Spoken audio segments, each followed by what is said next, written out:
All right, so moving on to the final segment, we're going to pivot over here to the world of wrestling.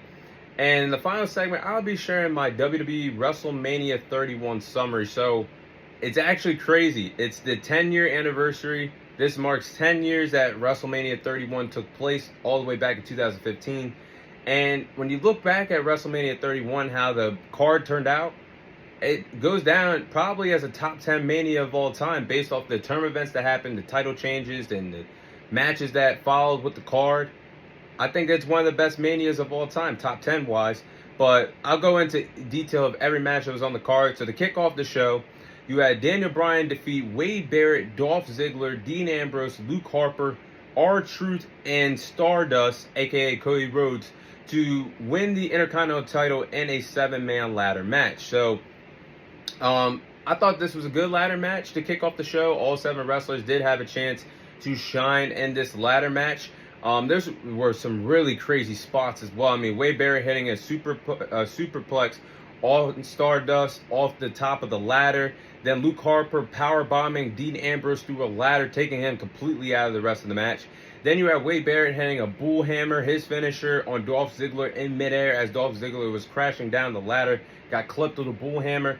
But Daniel Bryan winning the Intercontinental title was a good sign to see, and for all the people that were part of the Yes movement at the time, that they were living their dreams, because Daniel Bryan ended WrestleMania 30 the year prior as the undisputed WWE World Heavyweight Champion, and then kicked off WrestleMania 31, leaving San Francisco with that Intercontinental title. Now, unfortunately, we know the history that happened after that for Daniel Bryan. Health was not on his side. And he didn't get to have a good lengthy title run with the Intercontinental title, and for the first time had to retire in a year later in 2016 due to health problems. But if none of that ever happened and Daniel Bryan was healthy, we probably would have seen a similar mid-card title reign, probably something similar to what John Cena was doing with the United States title at the time in 2015. So this was a good way to kick off the show.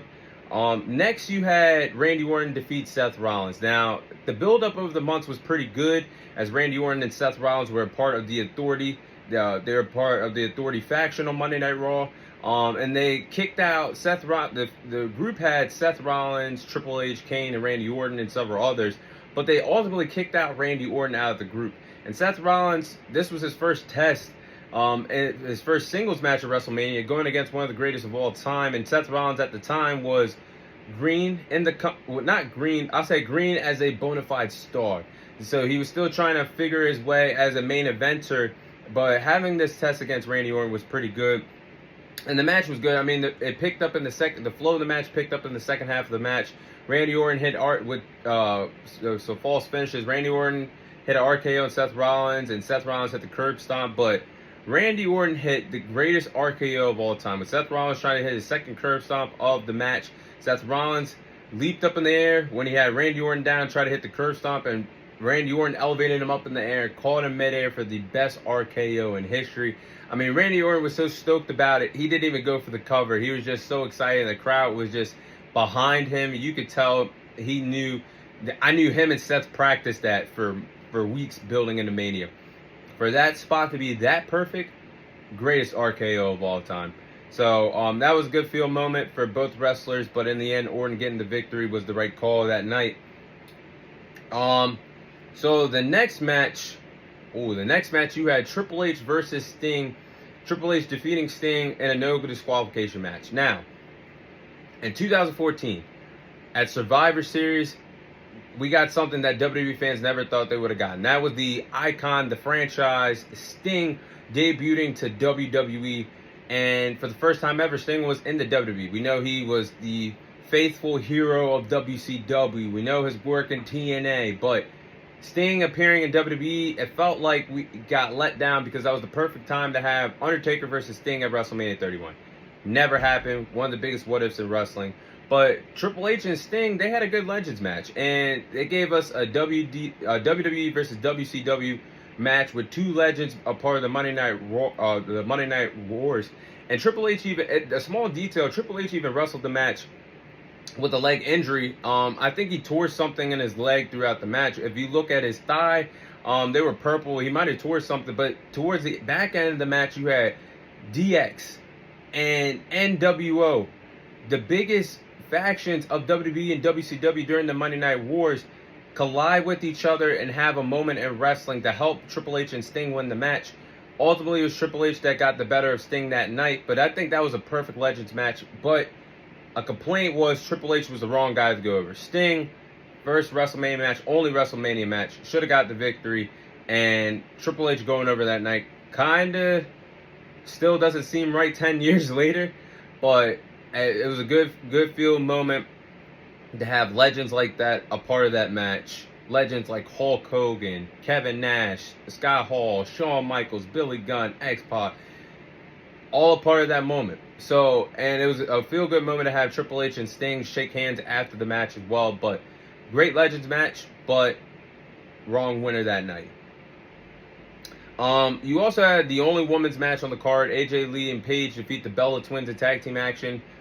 Decent tag team match. Only women's match on the card. Now, for people wondering or that haven't seen WrestleMania 31, that was before the women's revolution began. Women's revolution, began, and women's wrestling took off months later in 2015. So at this time, you were only getting, the women were still being called divas. Not a lot of women's matches added onto pay-per-views. So this was the outcome of that quick tag team match. And this was actually AJ Lee's final WrestleMania match as well. Next match on the card, you had John Cena defeat Rusev to become the new United States champion. Now, the build-up was decent as Rusev was on an undefeated streak, undefeated for a year, being a part of the company, and was the United States champion at the time. The rivalry for WrestleMania build-up was based on a country rivalry, Russia versus the United States. Those rivalries are just old to me, and I'm glad the WWE doesn't go that path anymore. But John Cena and Rusev have always had great in-ring chemistry together. They both always brought each other out of their comfort zone in the wrestling ring, hitting new moves on each other. And it was nice to see John Cena not only defeat Rusev, become the first man in WWE to defeat Rusev and his undefeated streak, but for John Cena to come full circle with his career and win the United States title 11 years later, after he won the United States title in 2004 for the first time at WrestleMania 20 against The Big Show.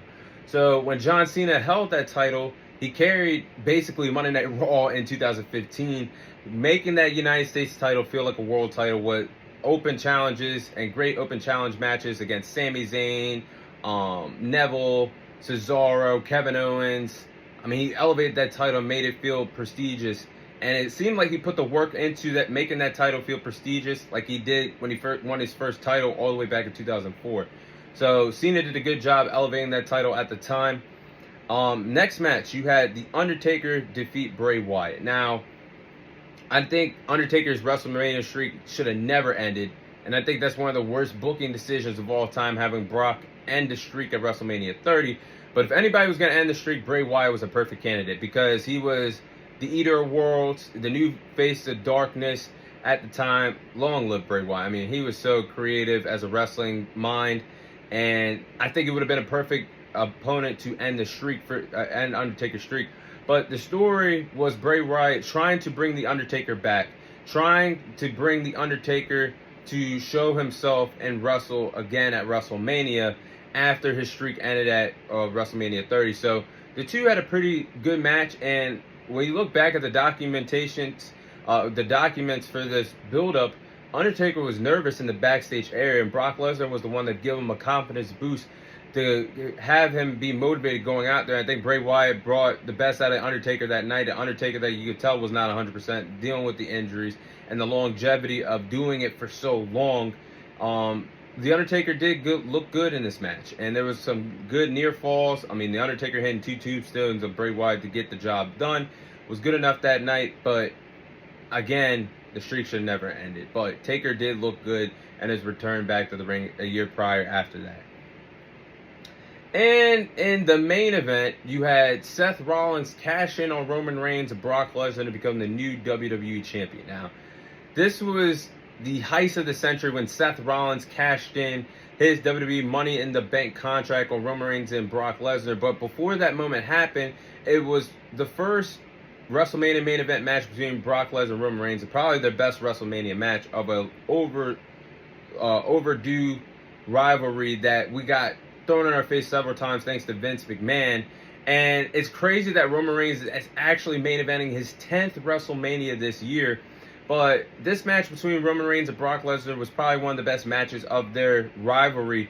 And I think with Brock Lesnar taking it to Roman Reigns, and Roman Reigns dishing punishment back to Brock Lesnar, making him bleed, and the near falls and the spots in that match were pretty good. And then the ice on the cake with Seth Rollins having the heist of the century, cashing in on Roman Reigns and Brock Lesnar to win the WWE title was a brilliant move. The first man to ever cash in at WrestleMania, and probably one of the best Money in the Bank cash-ins in WWE history. All that happened, and Seth Rollins became a true bona fide main event star after that cash-in, defeating Roman Reigns and Brock Lesnar in the main event of WrestleMania.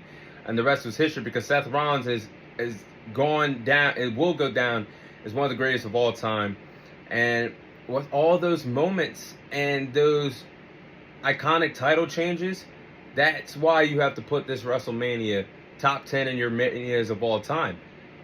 Is it perfect? No. But based off of what they did with the build-up, how lackluster the build-up was for basically each match that I just named, including the main event, with Brock Lesnar not showing up every week, with Bray Wyatt having to carry the segments each week because The Undertaker was not coming to work until WrestleMania. I gotta say, they, based off of the production they were giving us for the build-up, the matches and the moments blew everything out of the water, which made that WrestleMania feel special that year. So I gotta say that's one of the greatest manias of all time. So that is my 10-year WrestleMania 31 summary. And that is all the time I have for you guys today. Thank you guys for watching. Thank you guys for listening. This is your host, Thomas Tyree, signing off. And I'll see you guys on next week's episode.